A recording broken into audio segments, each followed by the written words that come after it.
अस्सलाम वालेकुम dear students, उम्मीद है आप सब खैरियत से होंगे।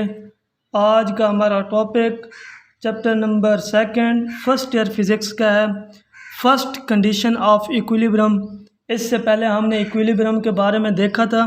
इक्विलिब्रियम का क्या मतलब था कि वो बॉडी जो रेस्ट की हालत के अंदर पाई जाए उसको कहते हैं इक्विलिब्रियम की हालत में है, या वो बॉडी जो हरकत कर रही है जिसका एक्सेलरेशन ज़ीरो है वो बॉडी भी इक्विलिब्रियम की हालत में है। आज हम देखेंगे first condition of equilibrium. if the vector sum of all the external force acting on the body is equal to the zero, वो फोर्स जो बाहर की जानिब से किसी बॉडी के ऊपर लगाई जाए उसका सम जो है वो ज़ीरो के बराबर हो, this condition is called first condition of equilibrium. मान लेते हैं यहाँ पे जितनी भी फोर्सेस हैं, चाहे F1, F2, F3, F4 dot dot dot कहाँ तक है, Fn तक। टोटल नेट फोर्स हमारे पास कितनी आ रही है, ज़ीरो आ रही है। F net force is equal to zero के बराबर। ठीक है, इन सब को हम ऐड करेंगे फोर्सेस को, F1 plus F2 plus F3 up to so on plus Fn तक। ठीक है, ये जो है ये डायरेक्शन को शो करता है। ये टोटल फोर्सेस हमारे पास किसके बराबर हैं, ज़ीरो के बराबर हैं। तो हम इसको लिख सकते हैं इस तरह से, summation I is equal to 1। इसका क्या मतलब है, force F1 I is equal to 1, इसके ऊपर हम लिखेंगे I is equal to n। कहाँ तक हमने जाना है, n नंबर ऑफ टर्म तक जाना है, तो हमने n जो है वो लिख दिया है। ठीक है, तो summation Fi is equal to zero के बराबर। टोटल फोर्स को हमने क्या पुट कर दिया है, Fi को पुट कर दिया है, इज़ इक्वल टू हमने ज़ीरो कर दिया है। ये हमारे पास क्या आई है, इक्वेशन नंबर 1 आ गया है। Total sum of forces is equal to the zero, this condition of first equilibrium. ठीक है, इसके अंदर हम देखेंगे summation Fx total x axis force and F summation Fy is equal to zero. ये हमारे पास दोनों कब ज़ीरो होती हैं, एक्स एक्सेस और वाई एक्सेस पे किस तरह से ज़ीरो होती हैं। आज एक एग्जांपल से रिप्रेजेंट करेंगे कि किस तरह से ये जो एग्जांपल है, मतलब कि ये जो फोर्सेस हैं ये ज़ीरो के बराबर हैं। हम ये एक डायग्राम ले लेते हैं। ये हमारे पास ये एक्स एक्सेस है, ये हमारे पास माइनस एक्स एक्सेस, ये वाई एक्सेस, ये हमारे पास माइनस वाई एक्सेस है। ठीक है, मान लेते हैं ये एक फोर्स यहाँ की जानिब लग रही है और ये फोर्स एक यहाँ पे लग रही है, ये एक फोर्स यहाँ पे लग रही है एंड थर्ड फोर्स यहाँ पे लग रही है, लास्ट फोर्स हमारी यहाँ पे लग रही है। ये ऐसे समझ लें कि डिफरेंट पर्सन यहाँ पे ठहरे हुए हैं और हर पर्सन जो है वो अपनी जानिब जो है वो फोर्स लगा रहा है। ठीक है, ये पर्सन यहाँ पे ठहरा हुआ है, अपनी जानिब फोर्स लगा रहा है, ये पर्सन यहाँ पे ठहरा है अपनी जानिब, हर बंदा जो है वो अपनी अपनी जानिब फोर्स जो है वो इस तरह से लगा रहा है। ठीक है, जब इन टोटल का हम सम करेंगे by the head to tail rule के मुताबिक, यहाँ पे अगर हम परपेंडिकुलर ड्रा करें इस तरह से, और ये हमारे पास एफ एक्सेस है, एफ एक्स इस तरह से, इसके ऊपर भी इस तरह से परपेंडिकुलर ड्रा करेंगे, इसके ऊपर परपेंडिकुलर ड्रा करेंगे, इसके ऊपर भी हम इस तरह से परपेंडिकुलर ड्रा करेंगे। ठीक है, total sum of x axes जो है फोर्स का वो हमारे पास क्या है, ज़ीरो है। किस तरह से हम लेते हैं, by the head to tail rule, by head to tail rule हमारे पास किस तरह से है, ये एक और डायग्राम से हम रिप्रेजेंट कर लेते हैं। इस तरह से हमारे पास जो फर्स्ट है फोर्स ये लग रही है, तो हम यहाँ पे जो है ये फोर्स लगा देंगे। इसके बाद हम सेकंड फोर्स को देख लेंगे। सेकंड फोर्स कौन सी, ये वाली फोर्स इस तरह से है, तो हम यहाँ पे इस तरह से एक फोर्स लगा देंगे। ये टेल है, हेड है, ये फिर टेल के साथ और हेड जो है ये जुड़ा हुआ है, टेल जुड़ी हुई है हेड के साथ। ठीक है, इसके बाद हम थर्ड फोर्स देखेंगे, किस फोर्स को, इस फोर्स को। ये किस जानिब है, इस जानिब है, तो यहाँ पे हम फोर्स जो है वो इस जानिब जो है वो लगा देंगे। ठीक है, इसके बाद हम लास्ट फोर्स देखेंगे, किस तरह से हमारे पास फोर्स लग रही है। इस फोर्स को हम देखेंगे, ये नीचे की जानिब लग रही है, ये वाली फोर्स इस तरह से। तो हम इस फोर्स को इस तरह से जो है वो लगा देंगे, और हमारे पास लास्ट फोर्स ये वाली बच गई है, तो हम इसको फोर्स जो है वो इस हिसाब से लगा देंगे। देखें ये टेल है, टेल के साथ दोबारा हेड जुड़ा हुआ है, ये टोटल सम जो है हमारे पास ये एक तरह का ज़ीरो है। ऐसे मान लीजिए कि यहाँ से एक पर्सन गया है इस जानिब, फिर इस जानिब, फिर इस जानिब, फिर इस जानिब, फिर अपनी जगह पे। ऐसे समझ लें कि उसकी टोटल नेट फोर्स जो हमारे पास थी वो हमारे पास क्या थी, ज़ीरो ही थी। उसने कोई फासला तय नहीं किया, जहाँ से वो गया था वहाँ के ऊपर जो है वो वापस आ गया था। इसी वजह से आखिर वेक्टर का हेड से पहले वेक्टर की टेल के साथ मिला हुआ है। ये देखें आखिरी वेक्टर का हेड है, ये पहले वेक्टर की टेल है, इसके साथ मिला हुआ है। इस तरह के केस के अंदर रिजल्टेंट नहीं होता, इसका कोई रिजल्टेंट नहीं होता। रिजल्टेंट कब मिलता है, जब दो वेक्टर के दरमियान जो है थर्ड वेक्टर जो है वो ड्रा हो। इस तरह से ये हमारे पास ये ए वेक्टर है, ये हमारे पास बी वेक्टर है। जब इनका रिजल्टेंट हमारे पास मौजूद होगा, इस चीज़ दो वेक्टर के नाम से जो रिजल्टेंट निकलता है वो एक रिजल्टेंट होता है। यहाँ पे तो कोई रिजल्टेंट नहीं होता, क्योंकि ये एक ही पाथ के अंदर एक ही जगह के ऊपर जो है वो हरकत कर रहा है। आज हम इसकी एक्स एक्सिस और वाई एक्सिस को ड्रा करेंगे कि किस तरह से इसकी एक्स एक्सिस ज़ीरो है और वाई एक्सिस ज़ीरो है। हम यहाँ पे एक और एग्जांपल से हम रिप्रेजेंट करते हैं। ये हमारे पास दोबारा से इसी एग्जांपल को हम ले लेते हैं कि ये हमारे पास 1 2 3 एक्स एक्सिस, ये हमारे पास माइनस एक्स एक्सिस, ये वाई एक्सिस, ये माइनस वाई एक्सिस। उम्मीद है आपको अच्छे से एग्जांपल जो है वो समझ आ जाएगी।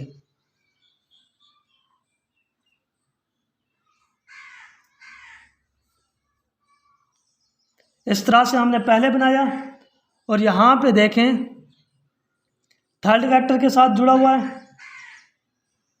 ये हमारे पास सेकंड वेक्टर परपेंडिकुलर है, और ये हमारे पास क्या है, इस तरह से।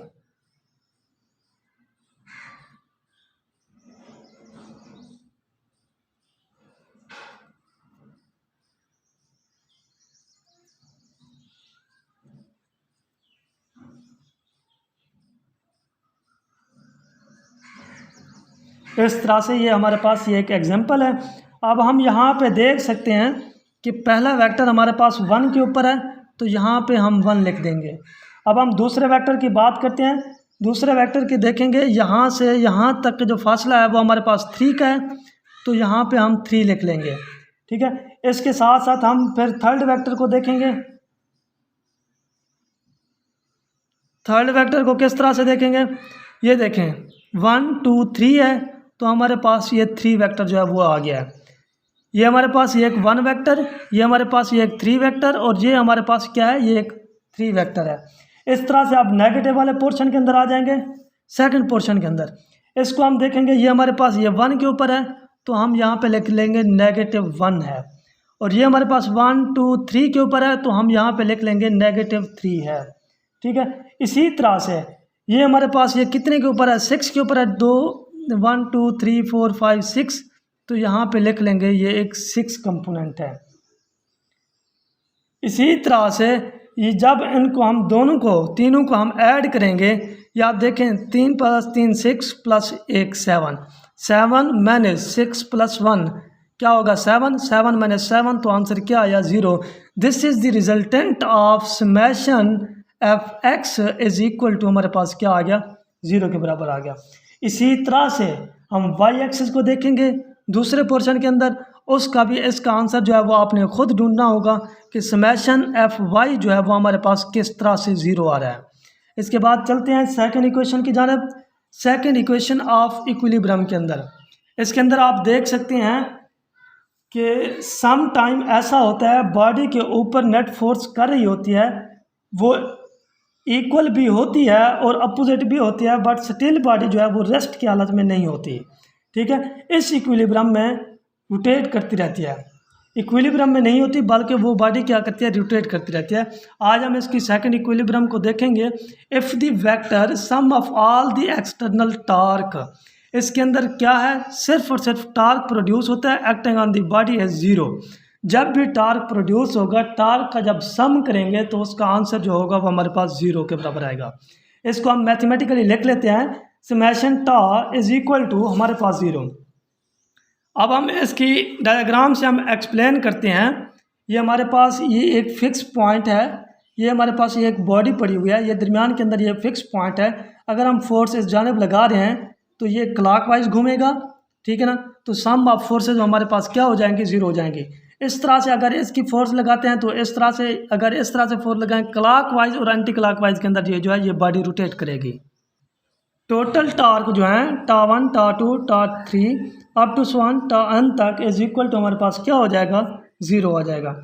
इसके बाद हम लिख सकते हैं summation tau is equal to हमारे पास क्या है, ज़ीरो के बराबर है। टोटल फोर्सेज क्या है जो हमने बॉडी के अंदर देखा है, ये हमारे पास ये एक बॉडी थी, ये एक फिक्स पॉइंट था, ये नेगेटिव एफ एक्सिस, ये प्लस एफ एक्सिस। यहाँ पे जब दोनों फोर्स को जमा करेंगे, ये पॉजिटिव एफ एक्सिस है और ये हमारे पास नेगेटिव एफ है। इस तरह से जब इन दोनों को ऐड अप करेंगे दोनों फोर्सेस को, तो इस तरह से हमारे पास ये क्या आ जाएगा, ज़ीरो हो जाएगा। देन टा विल बी प्रोड्यूस ज़ीरो। हम इस एग्जांपल को मज़ीद डिटेल के साथ देख लेते हैं। ये हमारे पास ये एक बॉडी पड़ी हुई है और यहाँ पे ये एक फोर्स लगा रहे हैं 1 न्यूटन की, फ़र्ज़ कीजिए 1 न्यूटन मीटर की फोर्स लग रही है और यहाँ पे भी फोर्स लग रही है 1 न्यूटन मीटर की। जब हम यहाँ से फोर्स लगाएंगे तो इस जानिब टार्क प्रोड्यूस होगा, अगर हम इस जानिब फोर्स लगाएंगे तो इस जानिब जो है वो टार्क प्रोड्यूस होगा, क्योंकि बॉडी जो है या ऐसे मूव करेगी या ऐसे मूव करेगी फोर्स लगाने से। ये हैं तो सेम, मैग्नीट्यूड सेम है लेकिन अपोजिट डायरेक्शन के अंदर हैं, देन टार्क विल भी क्या प्रोड्यूस होगा, ज़ीरो प्रोड्यूस हो जाएगा। इसी तरह से हम कह सकते हैं the torque acting on the body clockwise और counter clockwise the second equation of equilibrium the body of rotational equilibrium. जब भी टार्क इसके अंदर प्रोड्यूस होगा तो बॉडी के अंदर क्या होगा, बॉडी तो रोटेट करेगी, या इस जानिब जाएगी या इस जानिब जाएगी। इसी इक्वल फोर्स को हम क्या कहते हैं, summation tau is equal to zero के बराबर है। ये हमारे पास क्या है, ये एक एंटी क्लॉकवाइज है क्योंकि दोनों जानिब हमारे पास ज़ीरो है। अगर हम क्लॉकवाइज देखें समेशन टा, ये भी हमारे पास क्या है, ज़ीरो के बराबर है, ये हमारे पास क्लॉकवाइज है। समझ आ गया।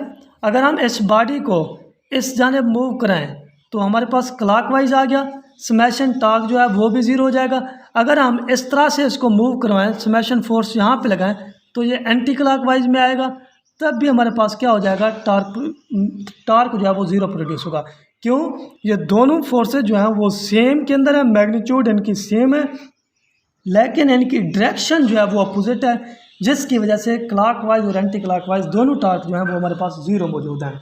हम यहाँ पे लिख सकते हैं टोटल फोर्स जो है summation F is equal to zero के बराबर, और टोटल एक्स एक्सेस यहाँ पे आई ई लिख लेते हैं, summation F x is equal to zero के बराबर, और total summation F y is equal to zero के बराबर। देन इन दोनों तीनों के अंदर जब टार्क प्रोड्यूस होगा summation tau is equal to हमारे पास क्या आ जाएगा, ज़ीरो के बराबर आ जाएगा। ठीक है, हम एक और एग्जांपल से आपको मज़ीद डिटेल के साथ समझा देता हूँ लास्ट पे। अगर हमारे पास ये एक बॉडी पड़ी हुई है, अगर यहाँ की जानिब फोर्स लग रही है, फॉर एग्जांपल मान लीजिए तो एक बॉडी की जानिब यहाँ से फोर्स लग रही है, तो इन दोनों के अंदर आप देख सकते हैं ये जो बॉडी होगी ये इस जानिब रोटेट करेगी और ये जो बॉडी होगी ये इस जानिब प्रोड्यूस करेगी। ठीक है, दोनों की हमारे पास क्या है, डायरेक्शन सेम है, मैग्नीट्यूड सेम है लेकिन इनकी डायरेक्शन जो है वो क्लॉकवाइज और एंटी क्लॉकवाइज हो रही है। जब भी क्लॉकवाइज और एंटी क्लॉकवाइज होती है तो मैग्नीट्यूड और डायरेक्शन इनकी कैंसिल आउट हो जाती है, तो इनके अंदर जो टार्क प्रोड्यूस हो रहा होता है, जो फोर्स लग रही होती है वो हमारे पास ज़ीरो के बराबर होती है। देन टार्क हमारे पास क्या हो जाएगा, ज़ीरो के बराबर आएगा। ये हमारे पास सेकंड इक्वेशन ऑफ इक्विलिब्रियम थी। उम्मीद है आपको ये वीडियो जो है वो अच्छे से समझ आई होगी। अगर कोई मसला या कंक्लूजन है आप कमेंट बॉक्स के अंदर आप पूछ सकते हैं, इंशाल्लाह आपको रिप्लाई मिल जाएगा। उम्मीद है आपको ये वीडियो जो है वो मेरी अच्छी लगी होगी। अगर आपको ये वीडियो अच्छी लगी है हमारे चैनल रियल ग्लोबल एकेडमी को सब्सक्राइब कर दें और बेल आइकन के बटन को दबा दें ताकि आने वाले हमारी हर नई वीडियो जॉब्स के related, pass paper, guest paper, universities updates, इस तरह की आपको वीडियो जो है वो आसानी से मिलती रहे। ओके, अल्लाह हाफिज़।